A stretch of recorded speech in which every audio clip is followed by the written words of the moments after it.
The Human Genome Project was probably the most ambitious biomedical project that we humans have ever undertaken.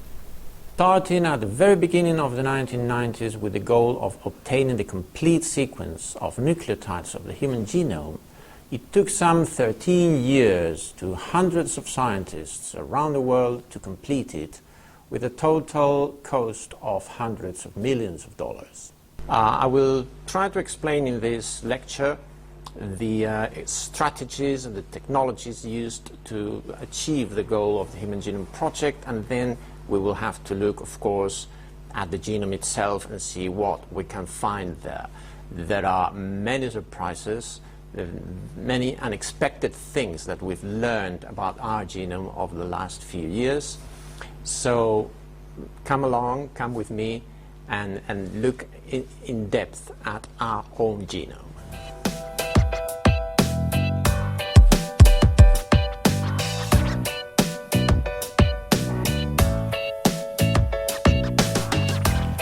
When you're lost or you don't know how to get somewhere, you need a map. So genome scientists had to first chart the genome, create a map with some milestones that could be used to know the location of all the small bits of sequence that were being generated at the time, which were not many in those days. When the Human Genome Project started, there were some genetic maps available, linkage maps, with markers scattered throughout the genome and separated by genetic distances in centimorgans. These first maps were the foundation of physical maps because many of those genetic markers could be amplified by PCR and used to screen genomic libraries, identifying the clones that contained that particular marker. The process is explained here. We see this genetic linkage map, and then we have to obtain a physical map with markers separated by physical distances in megabases or kilobases, etc. Now, these physical maps are made up of these special markers known as STSs. These are sequenced tagged sites. This is what STS stands for. And they're just a bit of sequence that can be amplified by PCR and which location in the genome we know. They are very useful to screen genomic libraries of clones, so that we can reconstruct a genomic region, for instance this one with these three STSs, 1, 2 and 3. We have to screen a genomic library with these three STSs, for instance STS1, we obtain back A, and from the ends of this insert we obtain STSs 4 and 5. We do the same with STS 2 and 3, and we obtain another two backs, back B and back C. From back B we obtain two more STSs from its ends, the same from back C. And now this genomic region is covered with all these three backs, which come from a genomic library, with a human genomic library. Back B and back C overlap. We can see that in STSs 8 and 7, but back A and B do not overlap, so there is a gap there. We have to close this gap with a second chromosome walk, a second screening of the library, now with STSs 5 and 6. So we obtain back D, from which we obtain STSs 10 and 11. So now we have covered the whole genomic region with 4 clones, 4 backs, 4 bacterial artificial chromosomes. And we can see very easily in this table, we have across all the STSs in order, and that our 4 backs cover the whole region and overlap each other. So now we have a physical map of this region. We have the clones, and creating this type of contigs, overlapping sets of clones, then it's just a matter of sequencing each of those clones, and we will be able to reconstruct the whole sequence of that genomic region. So, to summarize, what the International Human Genome Project did was to start with genomic libraries, these libraries in bacterial artificial chromosomes. Each clone has an insert, which is a fragment of the human genome of about 150 kilobases in size. These clones had quite large chunks of the human genome inside, so they had to be first fragmented into smaller bits that could be subcloned into other vectors like plasmids in order to be successfully sequenced. In this manner, the sequence of the entire clone could be reconstructed, and finally the sequence of the entire chromosome. Do that for each human chromosome and you will get a complete sequence of the human genome. But all this was very time-consuming because sequencing technologies were still quite slow. And then the advent of capillary electrophoresis machines contributed to greatly speed up the whole process. In fact, the private company Celera Genomics had undertaken a shotgun approach in which they directly sequenced thousands of small random fragments of the human genome. The idea was that sheer computer power would be enough to assemble them together from scratch. But in those days, bioinformatics was not so advanced as it is today, so this turned out to be quite a challenge. But of course, they had the rough assembly of the Human Genome Project, so using that as a scaffold, they were able to cover most of the genome quite fast. So by the year 2000, both teams, International Human Genome Project and Celera, came to a sort of agreement to publish simultaneously in the journals Science and Nature the first draft of the human genome, a real landmark that would change biomedical science forever. Then it was just a matter of finishing off some gaps and improving the sequence in some difficult bits, so that in the year 2003 the finished sequence came out, coinciding with the 50th anniversary of the publication of the double helix by Watson and Crick in 1953.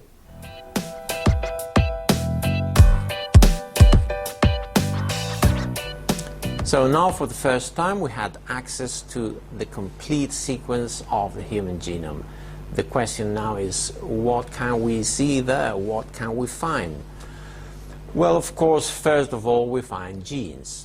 The concept of gene has changed slightly over the years, but now I will refer to the classical concept of gene, protein coding genes, genes that are first transcribed into RNA, the RNA is processed into a messenger RNA, which is then translated into a protein. Over the years, bioinformaticians had been perfecting computational algorithms for the prediction of protein coding genes. And this, together with new experimental data and the comparison with the genomes of other species, shows that only 1.5% of the sequence is actually coding sequence, nucleotides that are translated into protein.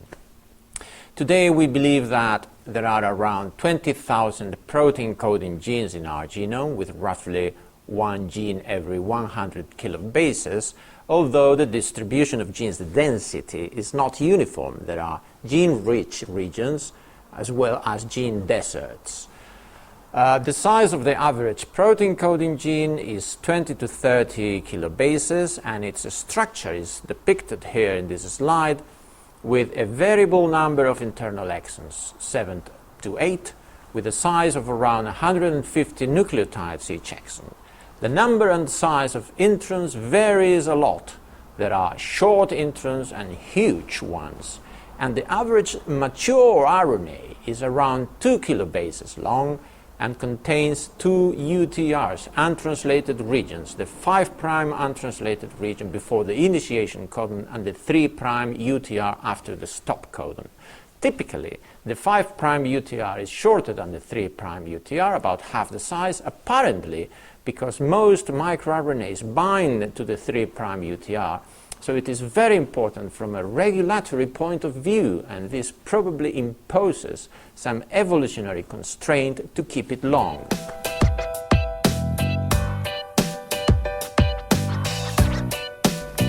A very important variable in a genome and in the human genome as well is the number of Gs plus Cs relative to the total number of nucleotides. This is known as the GC content, the percentage of Gs plus Cs in a genome. The average GC content of the human genome is around 41 to 42%, not 50% as one could expect for various reasons. Gs and Cs are not so frequent as As and Ts. What is interesting though is that the distribution of Gs and Cs is rather heterogeneous throughout the genome, again with regions of high GC content separated by valleys or GC deserts. Scientists in fact have identified 5 compartments or isocores with different GC contents so that all regions of the human genome fit into one of these 5 isocores. They are called L isocores for low GC content and H isocores, high GC content. As you see in this table, roughly 60% of the genome is made of L isocores, of which there are 2, L1 and L2, with a GC content below 40%. However, there is a tendency for genes to be located within H isocores. There are 3 types of H isocores with increasing GC content, so that regions high in Gs and Cs are enriched in protein coding genes. This can be seen in this graph, in which yellow bars represent the GC content of genes only, compared to blue bars, the GC content of the whole genome. It is clear that genes have higher GC content than the average for the genome.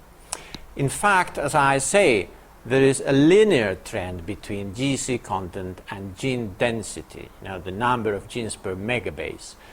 Something like this, where you see regions of GC content around 35–40% have a gene density similar to the average of the genome, whereas regions with GC content with 50% or higher have 6, 8, 10, 12 times a higher gene density than the average for the whole genome.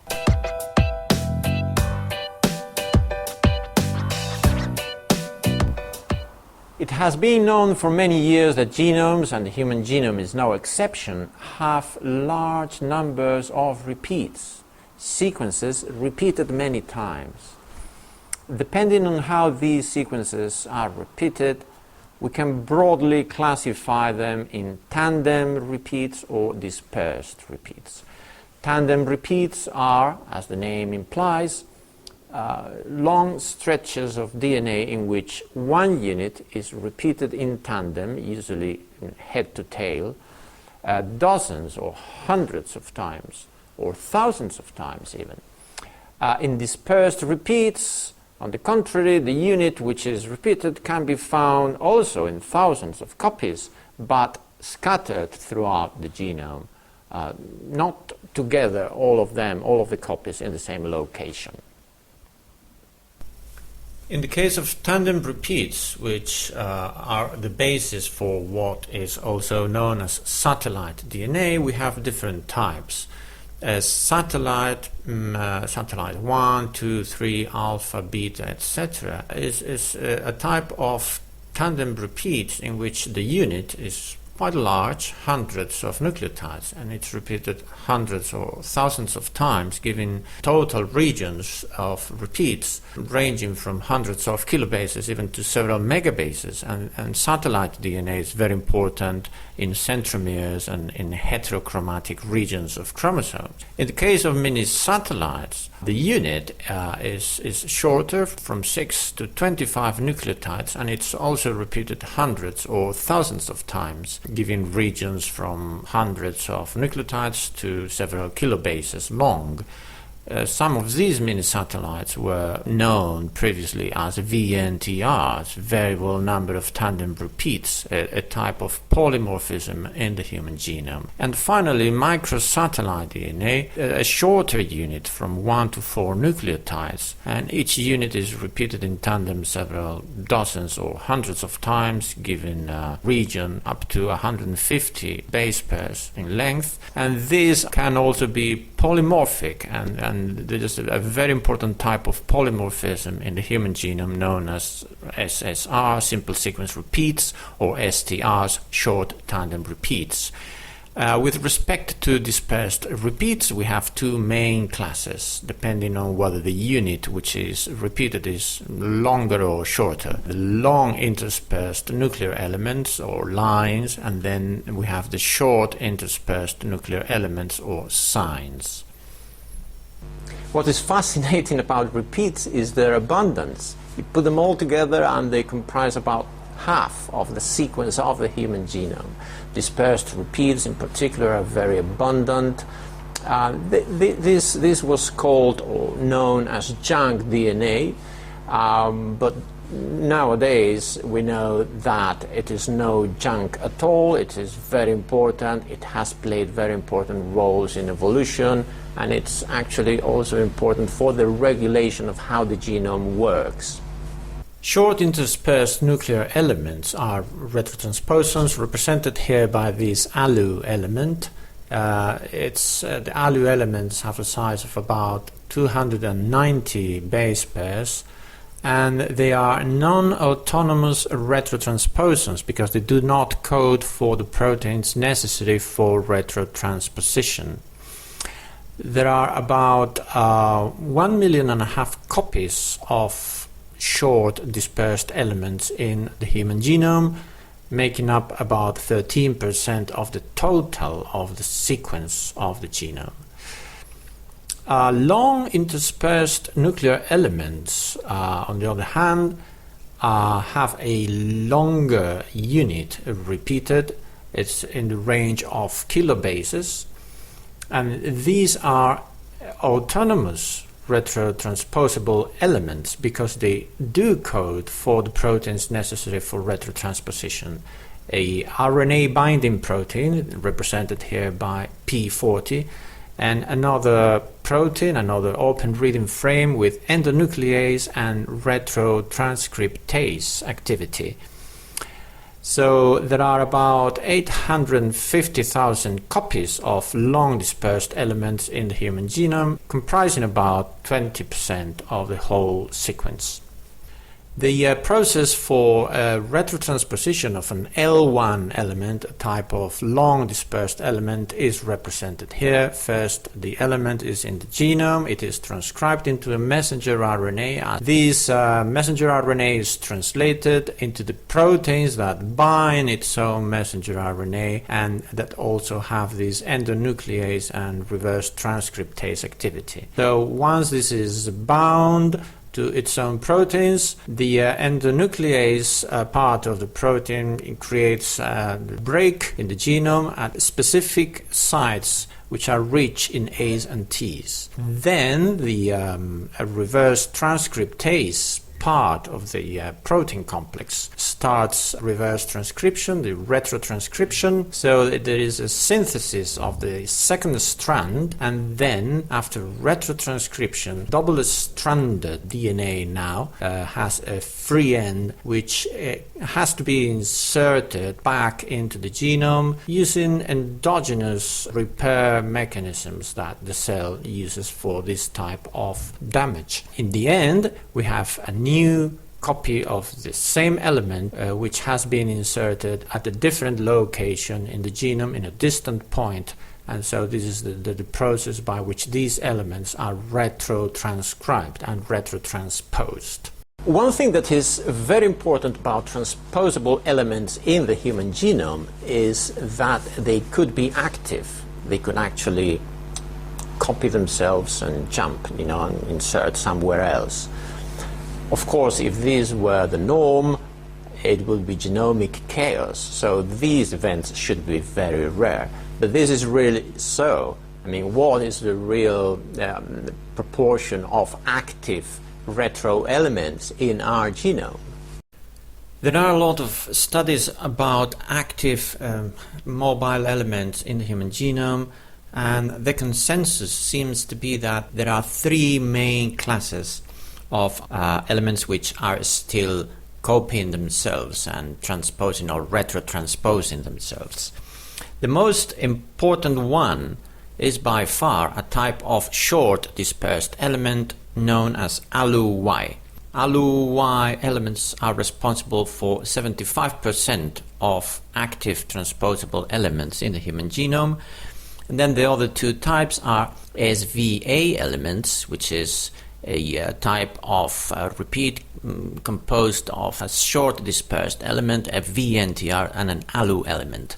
And then we have also one type of L1 elements, long dispersed elements.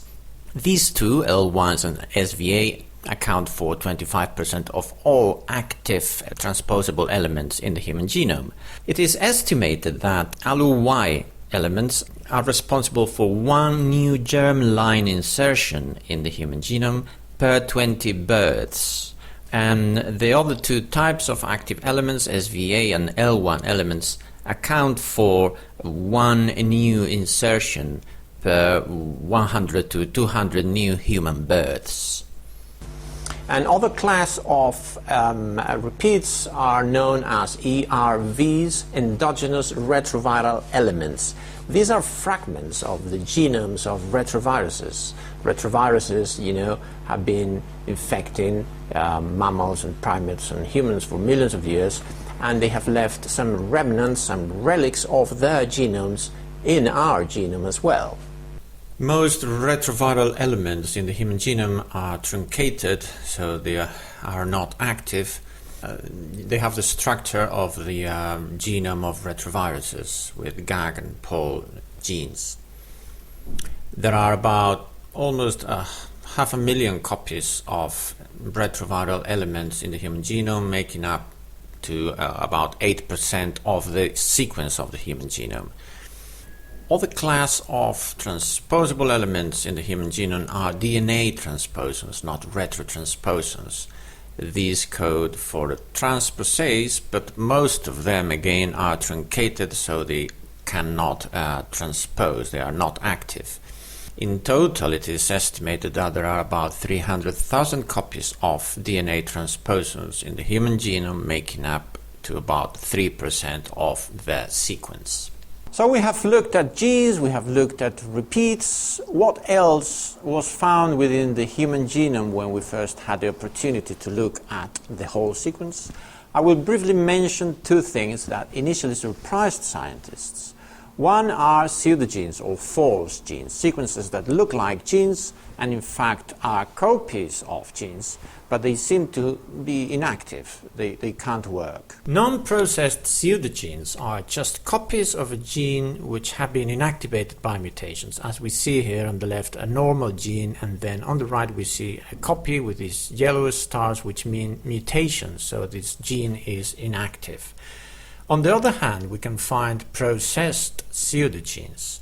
Processed pseudogenes are copies of the messenger RNA of a normal gene like this one we see here, which have been inserted elsewhere in the genome. As you see, this pseudogene only has the dark blue rectangles, those are the exons, because this is a copy of the messenger RNA of the original gene on the left with the light blue rectangles, meaning the introns.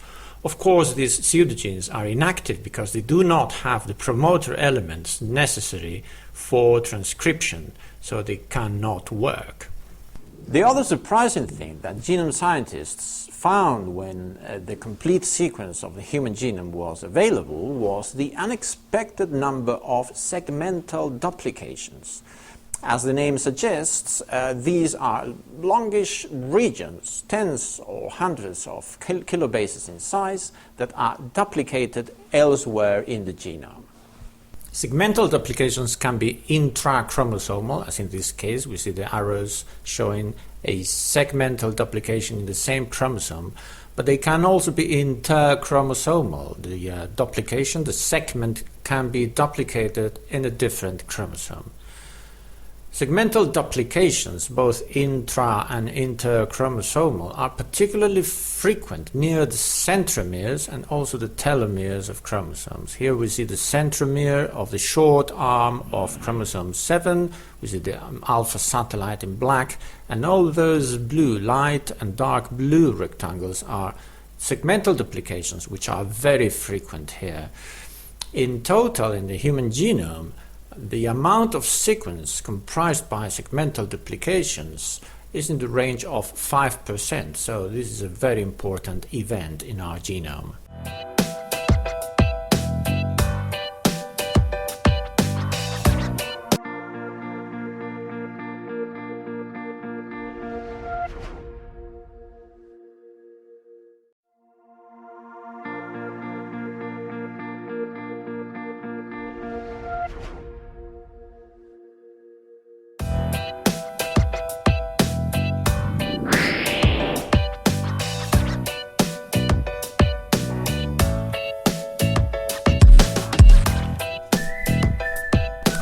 ENCODE is one of the latest international projects that has explored the human genome in greater detail. During several years, researchers around the world have been identifying functional elements in the genome using a variety of experimental methods. The idea is to build an encyclopedia of DNA elements. That's what ENCODE stands for. Two of the techniques used by ENCODE to identify the position of regulatory elements are based on the detection of regions of DNA to which proteins bind. For protein binding to be possible, chromatin must be in a more open configuration, and this makes it more accessible to nucleases. And this is how one of these techniques works, looking at regions which are more sensitive to DNases.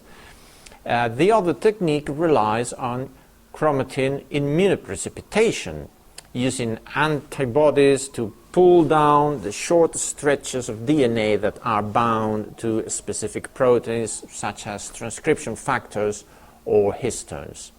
Using these techniques, we can find the exact location in the genome of transcription factor binding sites and DNase hypersensitive sites.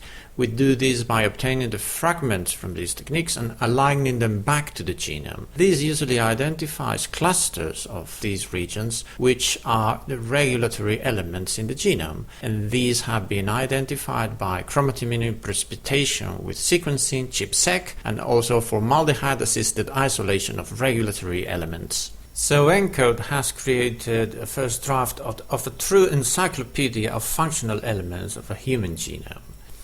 In order to do this, it has interrogated more than 100 different cell types, represented as rows in this graph, and in each cell type it has analyzed lots of different things using a variety of techniques related to the ones we have seen.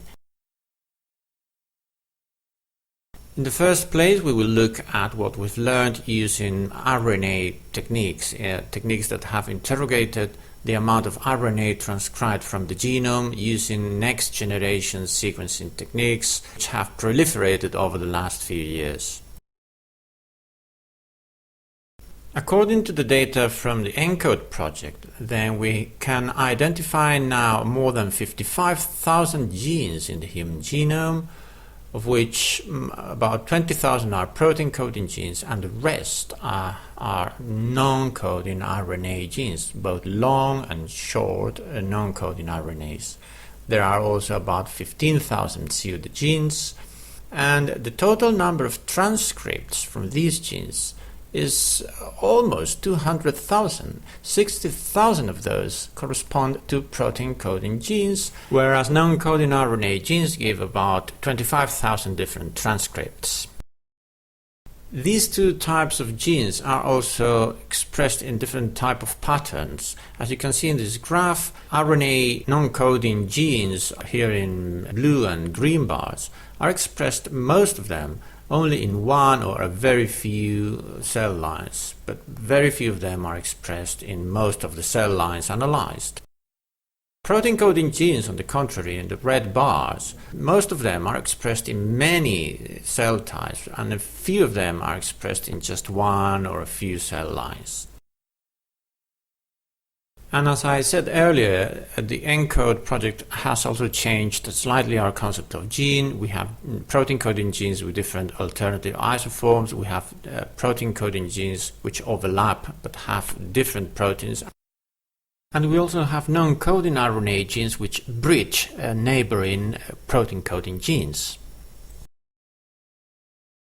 Of course, these results offer just the first glimpse of what we can learn about the human genome as we analyze more different cell types with more and more different technologies. So, to summarize some of the most striking findings of the ENCODE project, we now know that 75% of the nucleotides of the human genome are included in a transcript from some cell type, and actually 60% of those are in processed transcripts. So there is a pervasive sort of transcription in what was known as the genome's dark matter, intergenic DNA.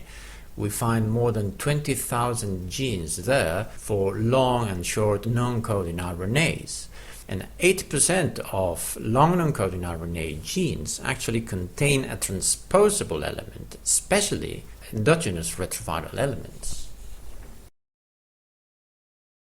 With respect to regulatory regions identified as DNase hypersensitive sites, using various techniques and analyzing many different types of cell lines, scientists have identified between 3 and 5 million sites. Most of those are present just in one cell line or in a few cell lines, so their activity is quite restricted to a particular tissue. Only a few percentage of those are actually active in all cell lines analyzed. What is astounding, really, is that if you put them all together, they comprise almost 20% of the whole sequence of the human genome.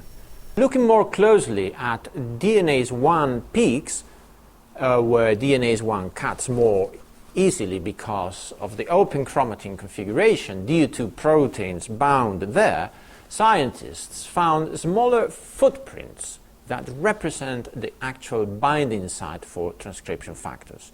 Combining the results from all cell lines yielded a staggering 8 million footprints scattered throughout the genome, which represents about 2% of the whole sequence, slightly more than the part of the genome that actually codes for proteins. And that gives us an idea of the importance of this regulome, as it is sometimes called. Data from ENCODE and other similar projects are being merged with other sources of genome information and integrated in genome browsers, like the one available at the University of California in Santa Cruz. Such browsers offer an integrated view of the genome with all the functional elements and various types of annotations, and this is a very powerful tool to explore our genome and to gather information about how genes are regulated in different cell types, in normal physiology and in disease. And this is a knowledge that can really be instrumental in making possible the dream that genomic medicine will become one day a reality.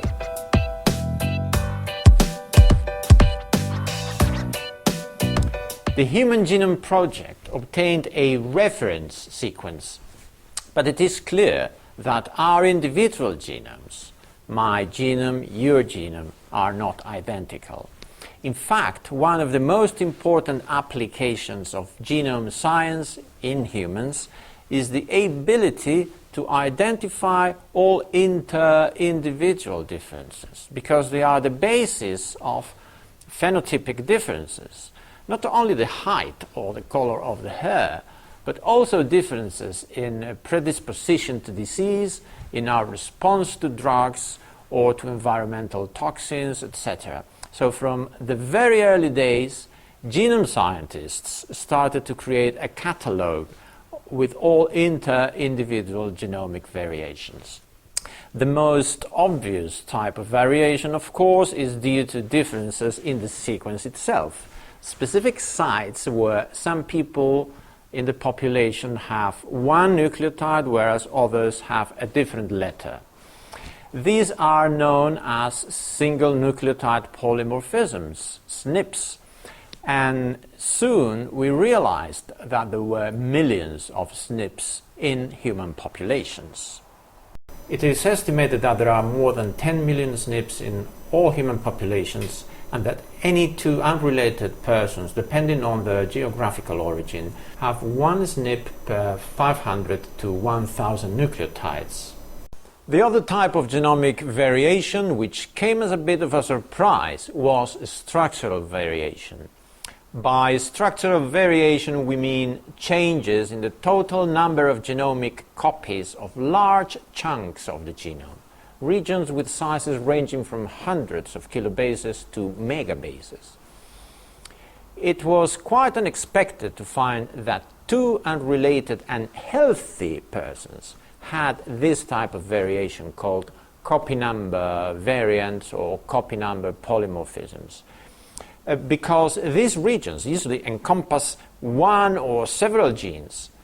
So having different number of copies of those regions means having different copy number of all those genes. In fact, later studies analyzing many individual genomes in different human populations showed that there are about 10,000 CNVs, copy number variants, in the human genome, covering in total 4 to 5% of the sequence. And any two unrelated persons differ on average in about 1,000 CNVs, which is quite shocking because we are talking about healthy people in the population. Of course, this type of variation could also be relevant from a medical point of view, and in fact many of these CNVs have been found over the years to be implicated in the predisposition to suffer some diseases, especially neurodevelopmental pathologies like schizophrenia, for instance.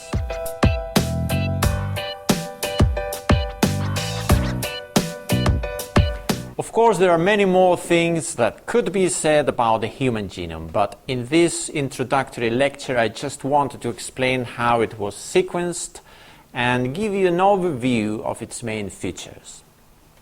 The picture that has emerged is one of unexpected complexity. It looks like we have just scratched the surface, because the more we look into the genome, the more surprises we get. New types of genes, new functional roles for what was previously considered junk or dark matter, new modes of regulation, new types of inter-individual variation.